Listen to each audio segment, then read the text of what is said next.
versículos 21 en adelante, 21 al 23. Colosenses 1, 21 al 23. Como lo venimos remarcando, Pablo en esta carta tiene un propósito que es muy claro. El tema de la carta es muy claro, muy evidente. Lo que dice Pablo en esta carta, en pocas palabras, es: Cristo es supremo y suficiente. Pablo les explica a los colosenses que si tienen a Cristo, entonces lo tienen todo, porque Él es la imagen del Dios invisible, porque Él es supremo en toda la creación, porque Él es la cabeza de la iglesia, porque todo lo que existe y permanece es en Él y por Él. En Él habita corporalmente la plenitud de la deidad, en Él están escondidos todos los tesoros de la sabiduría, del conocimiento, y en Él cada cristiano está verdaderamente completo. Y del conocimiento de esto, de quién es Él y de lo que ha hecho, es que provienen las verdaderas riquezas, el verdadero crecimiento, la verdadera madurez, la verdadera santidad, el verdadero gozo. Básicamente les dice que la plenitud de la experiencia de Dios, junto con todas sus riquezas y bendiciones, están en Cristo y en ningún otro lugar más que profundo en Cristo, y que se minan, por decirlo así, cada vez más, al crecer cada vez más en el conocimiento de Él. Esta es la gran verdad que Pablo expone, alrededor de lo cual gira toda la carta, y hay una razón por la cual él argumenta y desarrolla todo esto. Les habla de estas cosas porque había varios frentes de falsas enseñanzas que estaban avanzando sobre la iglesia. Toda esa doctrina de Cristo, toda esa cristología, constituye básicamente una advertencia. Les advierte que todas esas filosofías, todas esas teorías que rondaban, que los acechaban y que avanzaban acerca de cómo crecer en Dios, les va a decir: no es a través de obras que lo vas a conseguir, no es a través de moralidad, no es a través de el cumplimiento de una lista de reglas, es a través de Cristo.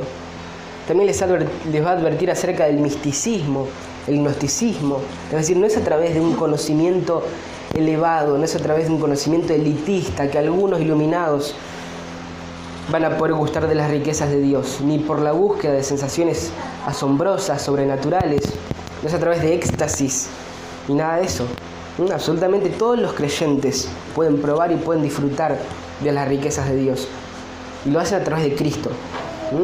Les advierte del ascetismo también, le dicen: no es a través de la privación de placeres, no es a través de la privación de comida, de sueño, de relaciones sexuales, no es a través del aislamiento del mundo, es a través de Cristo. Pablo en esta carta les dice a los colosenses que nadie los engañe con estas cosas. El crecimiento hasta la plenitud de la experiencia de Dios, el acceso total a Dios, ya las tienen en Cristo. De eso se trata básicamente el contenido de la carta. Ahora, en cuanto a nuestro contexto inmediato, después del saludo, de la oración inicial de Pablo, nosotros acabamos de ver las primeras afirmaciones acerca de Cristo que se hacen en esta carta. Empezamos a ver las primeras instrucciones teológicas, cristológicas que Pablo hace y que va a seguir haciendo a lo largo de la carta. Concretamente vimos que Cristo es preeminente en todo, el último domingo, que Él es la imagen del Dios invisible, que Él es preeminente en toda la creación, que Él es preeminente específicamente en la iglesia, que Él es la cabeza de la iglesia. Y ahora lo que tenemos en nuestros versículos podría decirse que es la aplicación de toda esa doctrina cristológica. Cristo es preeminente sobre todo, y una de las implicaciones más significativas, más trascendentales de esta maravillosa verdad acerca de Cristo es esto, lo que tenemos acá, que es la reconciliación.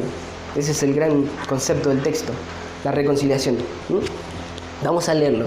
Dice: y aunque ustedes antes estaban alejados y eran de ánimo hostil, ocupados en malas obras, sin embargo, ahora Dios los ha reconciliado en Cristo, en su cuerpo de carne, mediante su muerte, a fin de presentarlos santos, sin mancha e irreprensibles delante de Él. Esto Él hará si en verdad permanecen en la fe, bien cimentados y constantes, sin moverse de la esperanza del Evangelio que han oído y fue proclamado toda la creación debajo del cielo, y del cual yo, Pablo, fui hecho ministro.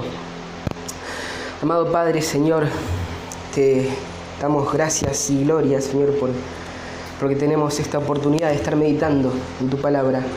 Te agradecemos por este texto y te pedimos que prepares nuestros corazones, Señor. Te pedimos, nosotros sabemos de nuestra absoluta incapacidad.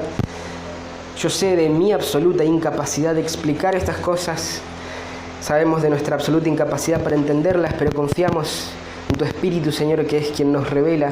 Y por eso oramos y por eso apelamos a tu gracia, a tu misericordia, Señor, para que nos permitas comprender, no solamente de una forma intelectual y superficial, sino de una manera profunda. Señor, te pedimos que nos permitas comprender cuáles son las riquezas de este texto, para que podamos ser santificados en tu verdad, para tu gloria, Señor, en el nombre de Jesús. Amén. Bien, hermanos, como dije, recién este pasaje habla de una de las mayores y más importantes implicaciones, las más significativas aplicaciones de lo que hemos visto anteriormente acerca de la supremacía de Cristo, que es la reconciliación. Realmente uno de los conceptos más importantes en toda la Escritura, uno de los pilares del Evangelio, de nuestra fe. La reconciliación. Y vamos a ver cómo funciona esto a través de 3 puntos. Primero vamos a ver el estado anterior del creyente, versículo 21, el estado actual, versículo 22, y finalmente en el versículo 23, el futuro. Comencemos con el primer punto y recordemos que en el pasaje anterior nosotros ya vimos cómo Pablo, al hablar de la supremacía de Cristo, recae en el asunto de la reconciliación. Él ya había llegado a ese tema. Ven el versículo 20, el final del pasaje que vimos la semana pasada, cómo argumenta y dice, después de hablar de toda la supremacía de Cristo, dice, y por medio de él reconciliar todas las cosas consigo, habiendo hecho la paz por medio de la sangre de su cruz. Por medio de él, repito, ya sean las cosas que están en la tierra o las que están en los cielos. Pablo está diciendo, como Cristo es supremo, como él es supremo sobre toda la creación, él ha reconciliado todo consigo. Él lo ha reconciliado con todo a través de su sacrificio en la cruz. Porque tenía el poder y el derecho de hacerlo, él ha reconciliado todas las cosas consigo. Y ahora nuestro pasaje se vuelve más específico. Él va de lo general a lo específico. Le está diciendo, si él lo reconcilió todo, entonces eso significa que también los reconcilió a ustedes. Y ahí está el punto. Y una vez se dirigió a donde él quería, una vez condujo su argumentación a esta aplicación de la supremacía de Cristo en la reconciliación del creyente, específicamente, él se encarga de que quede lo más claro posible. Y por eso es que antes que nada pone las cosas en perspectiva, digamos. Por eso habla de la negra, de la putrefacta pecaminosidad del hombre. Él habla de cuál es la condición natural del hombre, de cómo es íntegramente malvado, cómo es absolutamente malvado. Algo que es exclusivo de las Escrituras, hermanos. Algo que no pudo haber venido de otro lugar más que de Dios. Algo que no puede ser resultado de otra cosa más que de la revelación de Dios. En esto radica la singularidad de la verdadera religión, de la verdadera espiritualidad, del Evangelio. Esto los colosenses no lo iban a encontrar en ninguna de las otras filosofías que intentaban seducirlos. Esto nosotros no lo vamos a encontrar en ninguna de las filosofías contemporáneas que, al igual que antiguamente, ahora también quieren infiltrarse en la iglesia. No está en otro lado, hermanos. Pablo pone blanco sobre negro, el estado del hombre. En perspectiva de la santidad de Dios es esto, vean, versículo 21. Y aunque ustedes antes estaban alejados y eran de ánimo hostil, ocupados en malas obras. Pablo menciona 3 cosas que son suficientes para dar una idea de cuál es el estado del hombre sin Cristo, cuál es el estado de ellos antes de que Cristo los haya reconciliado. Y primero dice, en otro tiempo ustedes estaban alejados de Dios. En otras palabras, él les está diciendo, ustedes eran como extranjeros, eran extraños, ajenos, estaban enajenados, estaban alienados, estaban apartados. Ustedes no eran de Dios, no pertenecían al reino. Estaban alejados, eran ajenos a todos los privilegios del reino de Dios. Eran desconocidos, no tenían ningún derecho, ningún privilegio, estaban excluidos. Estaban alejados de Dios. La segunda cosa que menciona, les dice, ustedes eran de ánimo hostil. Y ahí en el griego aparecen 2 palabras que implican algo así como enemigos con animosidad en su manera de pensar. Enemigos con hostilidad en su mente. Por eso Algunas versiones lo traducen como de ánimo hostil, como esta, que es la Biblia de las Américas, y otras versiones, como la Reina Valera, la textual, pone enemigos en su manera de pensar. El punto es que así es el ser humano, por naturaleza, en su mente, en su voluntad, en su corazón, es hostil con Dios. En su voluntad, en su interior, el hombre no quiere acercarse a Dios. El hombre no ama a Dios, el hombre ama las tinieblas, el pecado. El hombre está alineado al mundo y a Satanás. El corazón del hombre sin Cristo está en sintonía con su padre el diablo y con este mundo. El hombre odia a Dios, de hecho. Su mente se opone a Dios. Conoce de su dignidad de gloria, porque el Señor se la ha revelado, pero se revela enérgicamente contra el Señor. Nadie tiene excusa. Romanos 1:18 dice: porque la ira de Dios se revela desde el cielo contra toda impiedad e injusticia de los hombres, que con injusticia restringen la verdad. Porque lo que se conoce acerca de Dios es evidente dentro de ellos, pues Dios se lo hizo evidente. Porque desde la creación del mundo, sus atributos invisibles, su eterno poder y divinidad, se han visto con toda claridad, siendo entendidos por medio de lo creado, de manera que no tienen excusa. Pues aunque conocían a Dios, no le honraron como a Dios ni le dieron gracias, sino que se hicieron vanos en sus razonamientos y su necio corazón fue entenebrecido. Profesando ser sabios, se volvieron necios y cambiaron la gloria de Dios incorruptible por una imagen en forma de hombre corruptible, de aves, de cuadrúpedos y de reptiles. Un autor dijo: no existen paganos inocentes. Lo que Dios revela de sí mismo en la creación y en la conciencia de los hombres se manifiesta su gloria, su dignidad de alabanza, de adoración, de obediencia, pero el hombre se revela, es de ánimo hostil, enemigos en su mente, enemigos de Dios. Pero la maldad del hombre va más allá todavía que eso, porque todo eso no se queda solamente en el plano de lo interior, en el plano de su mente y de su corazón, sino que además el hombre lo materializa, siempre. Por eso Pablo aclara y también dice la tercera cosa: ocupados en malas obras. Aunque ustedes antes eran alejados, eran de ánimo hostil, ocupados en malas obras. La enemistad del corazón, la hostilidad a Dios del corazón es llevada a cabo. No queda ahí, sino que el hombre la lleva a cabo, la realiza. La inclinación del corazón se termina llevando a cabo el pecado. Hermanos, lo que es concebido en el corazón termina por dar a luz el pecado, no hay manera de que sea diferente. Si la inclinación de nuestro corazón era la enemistad con Dios, obviamente íbamos a ver frutos de la misma naturaleza. Una semilla de manzana, la plantás, crece y se convierte en un manzano, no en un limonero. Y va a dar manzanas, no duraznos. Es sencillo. Como dice el dicho, no le pidas peras al olmo. Si el hombre en su interior está enérgicamente enemistado con Dios, si el hombre en su interior odia a Dios con cada fibra de su ser, con todo ímpetu, inevitablemente va a dar esos frutos de maldad, de odio, de enemistad, de pecado, de rebelión. Jesús dijo en Juan 3:19, y este es el juicio, que la luz vino al mundo, y los hombres amaron más las tinieblas que la luz, pues sus acciones eran malas. Noten cómo la inclinación del corazón y las obras son inseparables. Y tal vez alguno pueda pensar, bueno, tal vez eso solamente es en algunos casos, tal vez es en el caso de los colosenses que eran paganos, pero no es en todos, porque yo no era así. Yo, antes de Cristo, era muy moral, muy correcto. Básicamente lo único que me faltaba era ser cristiano, pero todo lo otro lo tenía. Era todo un señor recto, hacía buenas obras. Eso es mentira. Felicidades. Si alguien piensa así, felicidades. Además de estar corrupto, es mentiroso. O tal vez todavía está en ese estado y está tan corrupto que ni siquiera lo puede ver. Porque la palabra declara que todos nosotros estábamos ocupados en malas obras. En lo que es predicación expositiva se recomienda no pasear tanto, no irse mucho del texto, pero yo no creo que eso sea una regla inquebrantable. Si quisiera leer 2 o 3 pasajes que son más explícitos en cuanto al estado del hombre sin Cristo, para que entendamos cómo estamos ocupados en malas obras, para que entendamos cuál es el estado de nuestro corazón, qué tan grande es nuestra pecaminosidad. Pues la palabra se predica a sí misma, la palabra lo explica infinitamente mejor de lo que podría hacerlo yo o cualquiera. Escuchen bien, hermanos, este es el hombre sin Cristo.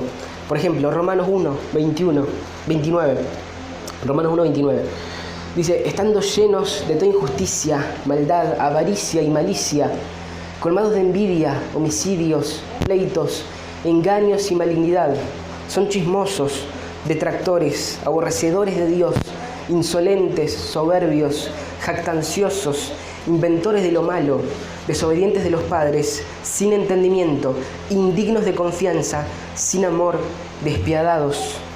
Efesios 2, versículo 3, entre los cuales también todos nosotros en otro tiempo vivíamos en las pasiones de nuestra carne, satisfaciendo los deseos de la carne y de la mente, y éramos por naturaleza hijos de ira, lo mismo que los demás. Efesios 4, 18, entenebrecidos en su entendimiento, excluidos de la vida de Dios, por causa de la ignorancia que hay en ellos, por la dureza de su corazón, y ellos, habiendo llegado a ser insensibles, se entregaron a la sensualidad para cometer con avidez toda clase de impurezas. Tito 3:3, porque nosotros también en otro tiempo éramos necios, desobedientes, extraviados, esclavos de deleites y placeres diversos, viviendo en malicia y envidia, aborrecibles y odiándonos unos a otros. Y así podríamos seguir toda la tarde. Hay cientos de pasajes de la Escritura que podemos seguir citando para demostrar el punto. Ocupados en malas obras, alejados de Dios, de ánimo hostil, ocupados en malas obras. Así es el hombre, hermanos. Esa es su condición natural, enemigos de Dios. ¿Cuántas veces lo pensamos? ¿Qué tanto pensamos en esto? ¿Qué tanto recordamos que éramos enemigos de Dios? ¿Cuántas veces miramos estos pasajes y decimos, este era yo, Señor? Enemigos de Dios. Esa es la condición de todo hombre hasta que recibe la reconciliación provista por Dios a través de Cristo. Esa era nuestra condición, así de sucio, podrido era nuestro corazón, así de malvados, rebeldes. Con ese atrevimiento, con esa insolencia nos levantábamos en contra del Dios Santo. Y es importante mencionar que si todavía no te aferraste a Cristo, esta todavía es tu condición. Si no te aferraste a Cristo, esta es tu condición actual. Si todavía no te arrepentiste verdaderamente de tus pecados, si no reconociste todo este pecado, si no lo confesaste y no corriste a Cristo por el perdón de Dios que provee en Él, por la justificación que es imputada en Él, por la reconciliación que recibimos en Él, por la adopción que obtenemos en Él, si no hiciste eso, esto que dice Pablo es un retrato de tu condición actual. Por lo tanto, la necesidad más profunda, más urgente que tenés es ir a Cristo. Él es quien limpia, Él es quien purifica.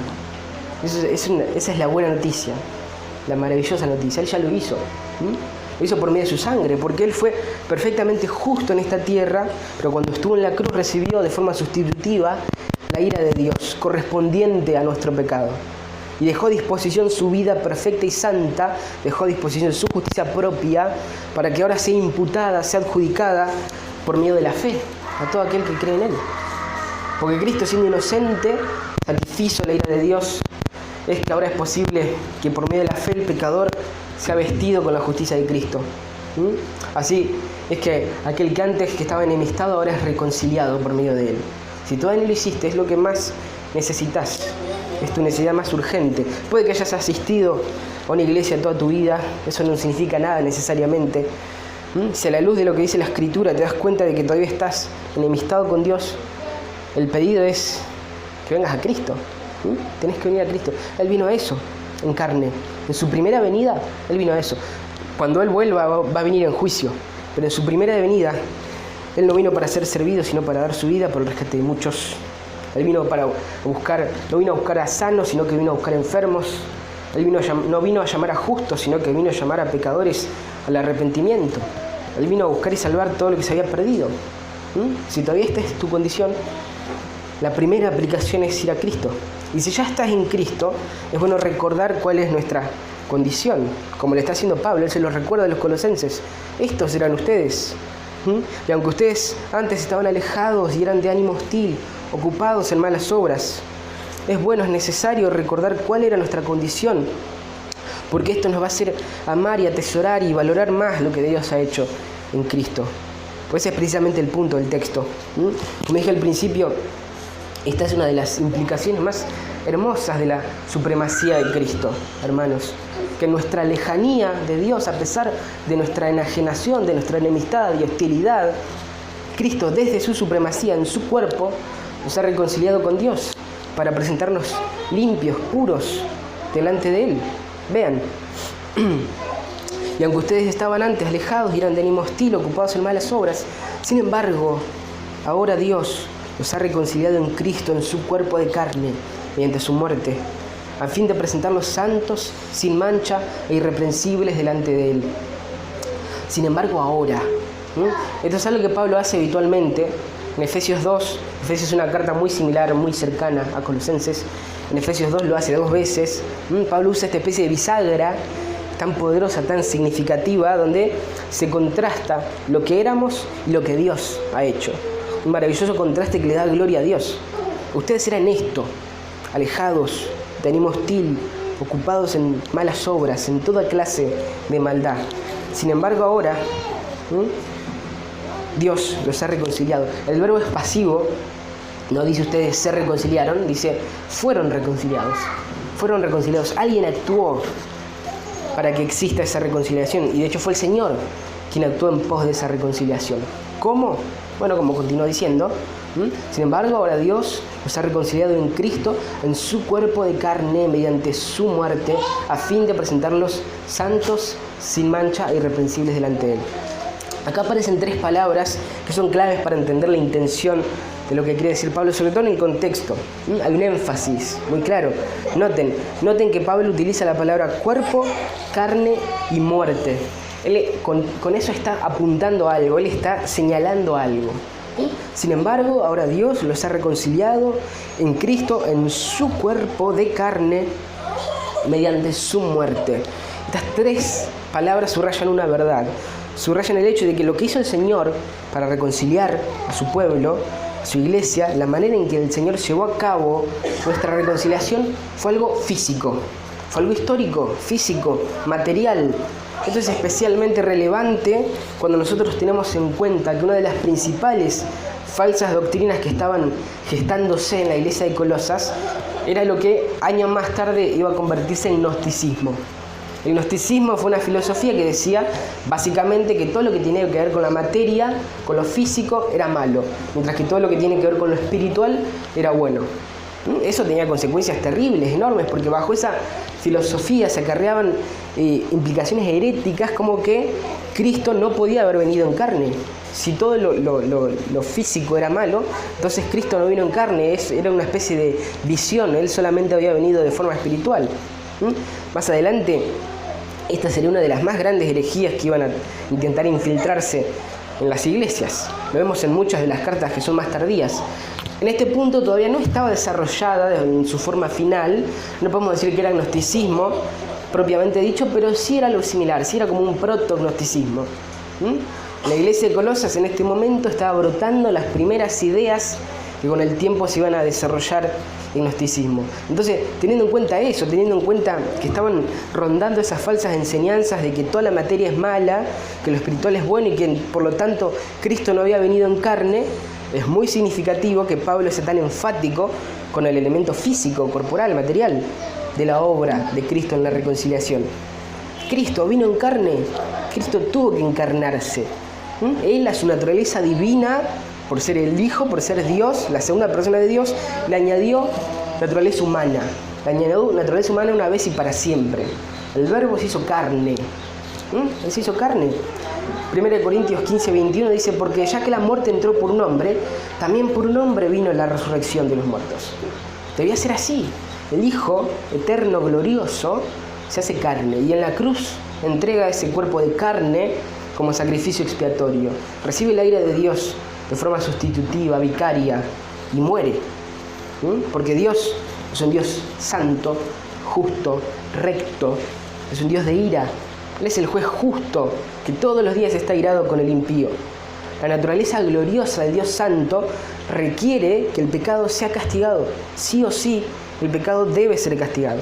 Por lo tanto, la única manera en que su justa ira sea satisfecha y que al mismo tiempo reconcilie consigo mismo a pecadores es a través de Cristo, el Hijo eterno, en quien se complace, que adquiere naturaleza humana, que toma un cuerpo de carne y que en ese cuerpo de carne que toma, asume para sí el castigo que nos correspondía, de tal manera que a través de su muerte nosotros somos reconciliados.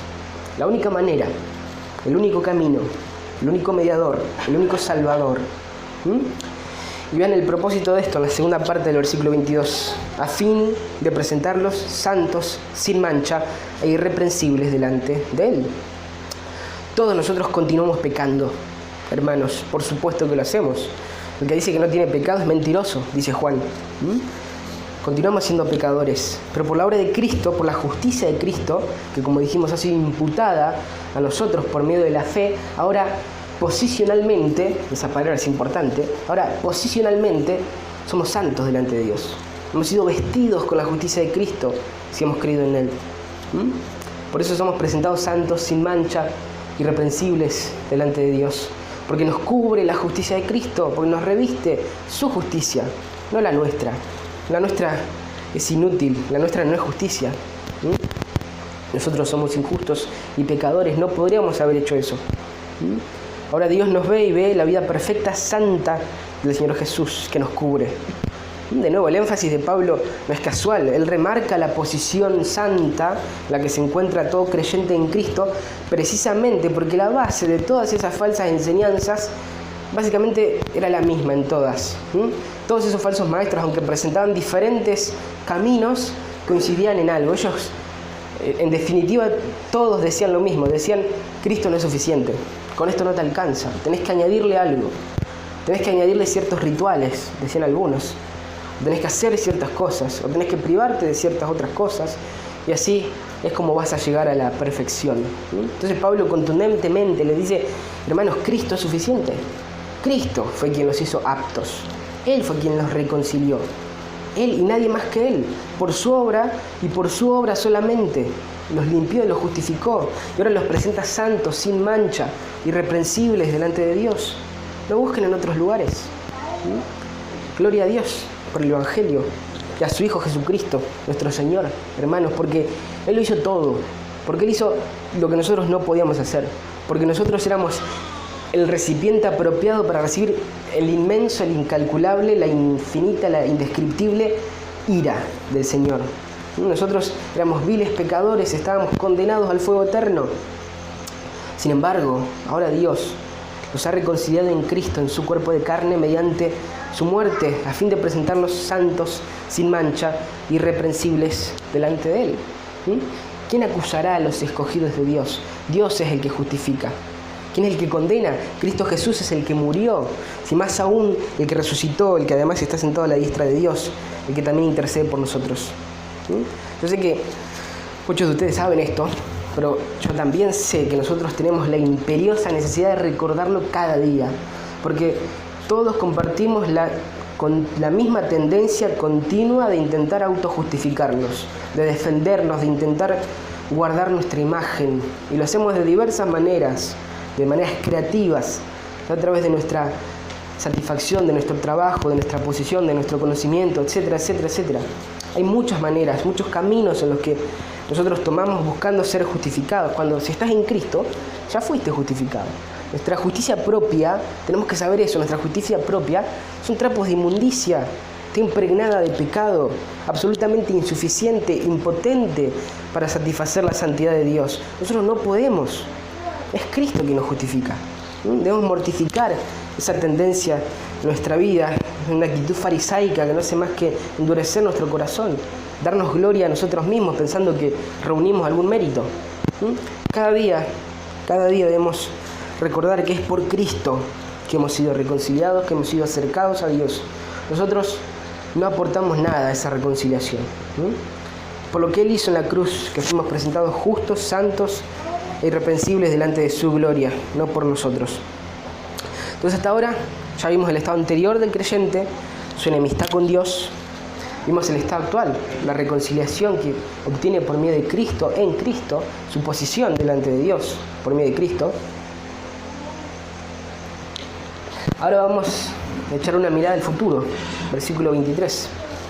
Esto Él hará si en verdad permanecen en la fe, bien cimentados y constantes, sin moverse de la esperanza del Evangelio que han oído, que fue proclamado a toda la creación debajo del cielo, y la cual yo, Pablo, fui hecho ministro. Interesante. Interesante porque acá aparece una condición. Ese sí Es una conjunción condicional, hermanos. Ese sí introduce una condición a lo que se afirmó anteriormente. Nosotros nos podemos preguntar cómo entendemos ese condicionante. ¿Acaso Pablo está aludiendo a alguna especie de pérdida de salvación? ¿O acaso hay alguna condición que presentar o que se deba presentar, que el pecador deba presentar para ser reconciliado con Dios? Bueno, creo que si nosotros tenemos en cuenta el contexto, lo vamos a entender mejor. Recordemos que Pablo no había conocido personalmente a los hermanos de Colosas. Él sabía de ellos por medio de Epafras, el pastor que plantó la iglesia en Colosas, cuyas noticias que le habían llegado a Pablo, en definitiva, eran bastante buenas. Ellos estaban creciendo, habían recibido el Evangelio, estaban creciendo, crecían en gracia, en amor, en fe. Lo vimos en los versículos 3 al 7, en la oración de Pablo. Sin embargo, también estaban estos falsos maestros. Por lo que uno de los objetivos principales de la carta era frenar a estos falsos maestros que como mínimo estaban empezando a captar la atención de los colosenses. Teniendo esto en cuenta, podemos discernir el tono de la carta, o al menos de esta porción. Pablo deseaba advertir y animar a los creyentes colosenses a resistir las seducciones de los falsos maestros, y para que sigan creciendo en el conocimiento de Cristo. Esto es lo que vimos hasta el momento, ¿no? Miren a Cristo, Cristo es suficiente. Ustedes eran esto, ahora son esto, pero momento, hay una advertencia. Esto no es para tomarlo livianamente, no es para tomarlo así nomás. Pablo quiere que sus palabras se tomen con seriedad, con gran seriedad. Quiere confrontar a los colosenses con la realidad de que su eventual salvación depende de que permanezcan fieles a Cristo y al verdadero Evangelio. Ellos debían permanecer fieles a Cristo y al verdadero Evangelio. En este versículo tenemos una advertencia. Habiendo considerado lo que Cristo hizo, ahora vemos el lado de la responsabilidad humana, la responsabilidad del hombre, que también es algo bíblico. Dios, en efecto, por su gracia, a través de su Santo Espíritu, obra para preservar a su pueblo, de modo que sea vindicado en el juicio hasta el final. Nuestra salvación es segura, pero al mismo tiempo, el pueblo de Dios es responsable de perseverar en su fe. La soberanía de Dios, la responsabilidad del hombre, es lo que ni yo ni nadie va a poder explicar bien nunca, pero que ambos están en la palabra. Y aunque no entendamos cómo funciona exactamente, la palabra afirma ambas. Por un lado, la salvación está segura en Cristo. Más adelante, en el capítulo 3, Pablo va a decir, porque ustedes han muerto y su vida está escondida con Cristo en Dios. Por otro lado, hay una responsabilidad de preservar, de perseverar en Cristo. Y aunque no entendamos cómo funciona detalladamente, sí, esto nos permite llegar a una conclusión. Nos permite llegar a la conclusión de que los que son salvos perseveran en Cristo y en el verdadero Evangelio. Por lo que al final del día la perseverancia es la evidencia de la salvación de Dios. Por lo tanto, este condicionante tiene una doble función, la de prevenir y la de advertir. El punto es que es el de presentarle a los colosenses la perseverancia en Cristo como una evidencia de la salvación. Que ellos puedan reflexionar y decir, bien, esto es lo que hace Dios con el creyente, esta es la manera en que es reconciliado con Dios en el cuerpo de Cristo, pero momento, hay algo que evidencia que el Señor ha hecho eso en una persona. Hay algo que evidencia que eso ha sido una realidad en una persona. ¿Estoy mostrando yo esa evidencia? ¿Estoy viviendo como una persona salva? Esta perseverancia en Cristo es una evidencia de la reconciliación que Él ha hecho. ¿Estoy manifestando yo en mi vida esa evidencia? Y el punto de la aplicación es el mismo para los colosenses y para nosotros. ¿Estamos dando evidencias genuinas de nuestra salvación? Los hombres muestran que en verdad han sido reconciliados con Dios cuando permanecen fundados, firmes en la fe, sin moverse de la esperanza del Evangelio. Esto la Biblia lo afirma repetidamente, una y otra vez. Quienes han sido verdaderamente reconciliados con Dios permanecen. Esto es conocido como la doctrina de la perseverancia de los santos. La perseverancia de los santos es el mayor sello distintivo del verdadero santo, del verdadero creyente, de alguien que verdaderamente ha sido salvo. Un autor dice, la perseverancia de los santos quiere decir que todos los que verdaderamente han nacido de nuevo serán guardados por el poder de Dios y perseverarán como creyentes hasta el fin de sus vidas, y que solo los que perseveran hasta el final han nacido verdaderamente de nuevo. Da esta definición y después explica, dice esto. Esta definición tiene dos partes. Primero, hay seguridad que se nos da a los que verdaderamente han nacido de nuevo, porque les recuerda que el poder de Dios los guardará como creyentes hasta que mueran y que con certeza vivirán con Cristo para siempre.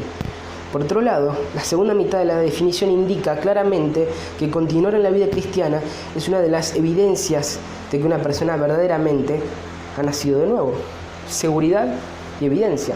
No solamente da seguridad porque nos lleva a las Escrituras y nos muestra los textos donde nos dice que el Señor nos va a guardar hasta el fin, sino que también nos enseña que tenemos responsabilidades, que debemos dar evidencias de que somos salvos. Si en verdad permanezcan de esta manera, aguantemos, sigamos luchando contra el pecado, sigamos aferrándonos a Cristo cada día, perseveremos porque tenemos la seguridad de que el Señor nos va a guardar, nos va a asistir con su Espíritu, porque si estamos en Cristo, ya somos salvos, somos presentados sin mancha delante de Dios. Esa es la luz de la esperanza del Evangelio. No lo hacemos para ganar el favor de Dios, lo hacemos porque Dios, en su infinita gracia, ya nos ha salvado sin merecerlo. Por último, y para que no haya confusión sobre el fundamento de su perseverancia, Pablo presenta el detalle del contenido de su fe, que es el Evangelio. El mismo y único Evangelio que han recibido. El mismo y único Evangelio. Vean de vuelta. Esto él hará si en verdad permanecen en la fe, bien cimentados y constantes, sin moverse de la esperanza del Evangelio que han oído, que fue proclamado a toda la creación debajo del cielo y del cual yo, Pablo, fui hecho ministro. Pablo le da su sello apostólico y les dice: esto que les digo es el mismo Evangelio que escucharon y que recibieron. Es el mismo Evangelio que está siendo predicado ahora mismo en todo el mundo. Es el mismo Evangelio para el cual yo fui hecho ministro.